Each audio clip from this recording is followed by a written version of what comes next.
ఇక్కడ చూసినప్పుడు tariff burden on consumers 32,166 కోట్లు పడింది. రెండు అప్పులన్నీ అన్ని యూటిలిటీస్ కలిపి 49,596 కోట్లు.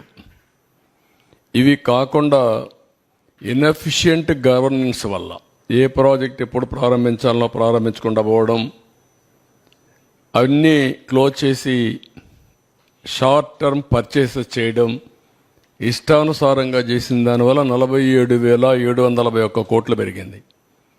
మొత్తం మీరు చూస్తే 1,29,503 కోట్ల రూపాయలు టోటల్ లాసెస్ ఈ రోజుటికి 5 ఏళ్లలో జరిగి ఈరోజు మనకు ఇంత లాస్ ఉండే పరిస్థితి వచ్చింది.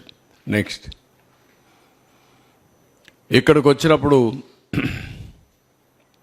టారిఫ్ బర్డెన్ ఆన్ కన్జ్యూమర్ 32,126 కోట్లు చూపించాం. అప్పులు 49,596 కోట్లు, 81,762 కోట్లు ఈ రెండు వల్ల వచ్చింది. ఇది కాకుండా ఇన్ఎఫిషియన్సీ హెడ్స్ ఇచ్చాం ఒక 7 దాకా. ఒకటి VTPS, 2 కృష్ణపట్నం. ఈ రెండు డిలే అయినాయి. దానికి షార్ట్ టర్మ్ పర్చేసెస్ చేశారు. 12,808 కోట్ల రూపాయలు అదనంగా భారం పడింది. పోలవరం హైడ్రో ఎలక్ట్రిక్ ప్రాజెక్ట్ని టెండర్ మార్చారు, కొత్త ఏజెన్సీకి ఇచ్చారు. అది 23కి కావాల్సింది 26కి వెళ్ళింది. దానివల్ల 4,737 కోట్లు పెరిగింది. Additional impact of power short term power purchase అందులో కవర్ అయింది కాకుండా చూస్తే 2,691 కోట్లు పెరిగింది. 7,000 మెగావాట్లు సోలార్ పవర్ ఫ్రమ్ సెకీని తీసుకుంటామని చెప్పి ఒప్పందం చేసుకున్నారు. దానికి సంవత్సరానికి 3,850 కోట్లు, 25 ఏళ్ళు ఒప్పందం. అది అదనంగా 25 ఏళ్ళు పడుతుంది. ఇంకా రాబోయే రోజులు ఇంకా స్టార్ట్ కాలేదు, అది ఎప్పటి నుంచో స్టార్ట్ అవుతుంది కూడా చూపిస్తాను. తర్వాత interest burden due to borrowings 10,892 కోట్లు పడింది. Accumulated losses due to poor performance of discoms and also APPDCL 9,618 కోట్లు.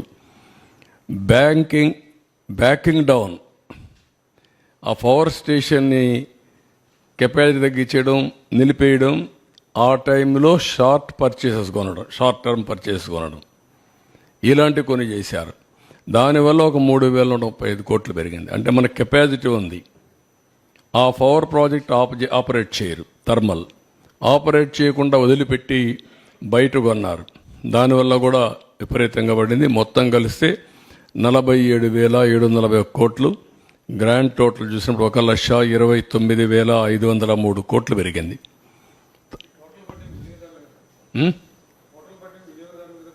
అందరికీ వాళ్ళ మీద కదా, ఎవరైనా సరే ట్యాక్స్ పేయర్స్ మనే కదా. ఇది ఒక అసమర్థ ప్రభుత్వం వస్తే ఏ విధంగా అవుతుంది, రాష్ట్రానికి ఏ విధంగా భారం అవుతుంది, ప్రజలకు ఏ విధంగా శాపంగా మారుతుందో ఇదొక కేస్ స్టడీ.